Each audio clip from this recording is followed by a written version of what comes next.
অভিনব ঘটনা। কচিকাঁচারা যে ভালোবাসা নিয়ে নতুন স্কুলে ভর্তি হয় তাদের কেউ বরণ করে নেয় না। আসলে কলেজ বা উচ্চ বিদ্যালয়ে নবীন বরণ উৎসব কিংবা নতুনদের বরণ করে নেওয়ার রীতি থাকলেও কোথাও জানা যায় না কচিকাঁচাদের নিয়ে অনুষ্ঠান হচ্ছে। তাই অভিনব উদ্যোগ নিয়ে অনুষ্ঠান করলো পাল চৌধুরী প্রাথমিক বিদ্যালয়ের শিক্ষক শিক্ষিকারা। তারা নতুন প্রি প্রাইমারি স্কুলে ভর্তি হওয়া ছাত্রছাত্রীদের বরণ করে উপহার ও লজেন্স তুলে দিলেন তাদের হাতে। এতে তারা খুবই খুশি। এমন ঘটনার চাক্ষুষ করতে অভিভাবকরাও হাজির ছিল অনুষ্ঠানে। এমন অভিনব উদ্যোগ রানাঘাট পাল চৌধুরী প্রাইমারি বিদ্যালয়ের শিক্ষক শিক্ষিকারা নিতে পেরে খুবই খুশি। তারা নিজেদের টাকা দিয়ে এমন অনুষ্ঠান আয়োজন করলেন। বেলুন প্রদীপ জ্বালিয়ে তাদের উপহার দিয়ে স্বাগত জানানো হলো।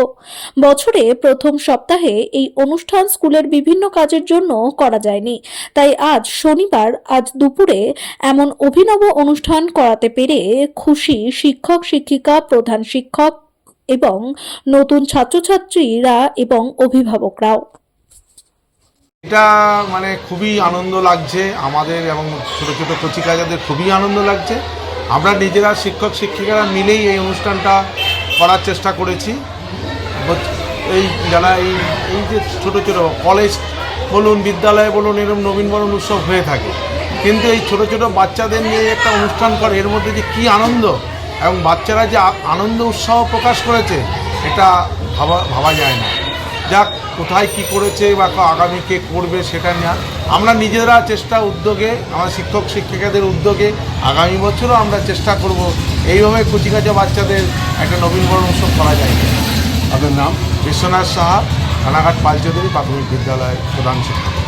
এলো আমরা সবসময় ভাবি নতুন কিছু করার জন্য, এবং আমাদের বিদ্যালয়ে একমাত্র সমস্ত শিক্ষক শিক্ষিকা যে মনে করে যে একটা কিছু উৎসাহ দেয়া বা ছাত্রছাত্রীদের জন্যে নতুনত্ব কিছু তৈরি করা, এবং সেটা আমাদের নবীনবরণ উৎসবের মাধ্যমে আমাদের এই শিক্ষাবর্ষের সূচনা হলো আর কি বলা চলে। এর আগে আমরা করতে পারতাম, কিন্তু আমাদের ওই শিক্ষা সপ্তাহ পালন ছিল, সেই প্রোগ্রামগুলোতেই আমরা বিদ্যালয়ে ব্যস্ত ছিল বা বিদ্যালয়ের কর্মসূচিগুলো চলছিল। তারপরে আজকে শনিবার দেখে আমরা এই প্রোগ্রামটা। কতজনকে দেওয়া হলো? আমাদের বিদ্যালয়ে 40 জন ছাত্রছাত্রী প্রাথমিকে 2025 শিক্ষাবর্ষে ভর্তি হয়েছে, সকলের জন্য এই আমাদের আয়োজন ছিল। এই ক্ষুদ্র উপহারে কী কী ছিল?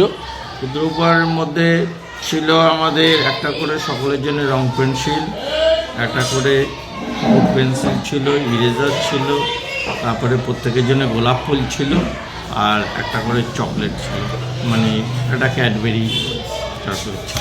কলেজ এবং স্কুলে তো দেখা যায় যে এরকম নবীনবরণ, এই চিন্তা ভাবনাটা মাথায় এলো? এই চিন্তাধারাটা বানা হলো আমাদের বিদ্যালয়ে ওদের যে শ্রেণী শিক্ষক এবার দায়িত্ব নিয়েছে, এবং তার একটা আগ্রহ ছিল, সে এসে প্রস্তাবটা দেয়, আর তখন আমি বলি হ্যাঁ, এরকম একটা অনুষ্ঠান করাই যেতে পারে আমাদের বিদ্যালয়ের।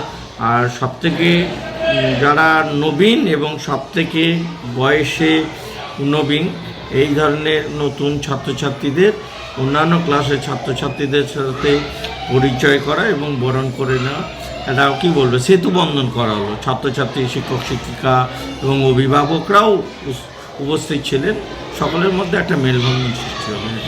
কী নাম? আমার নাম প্রিয়লাল দাস।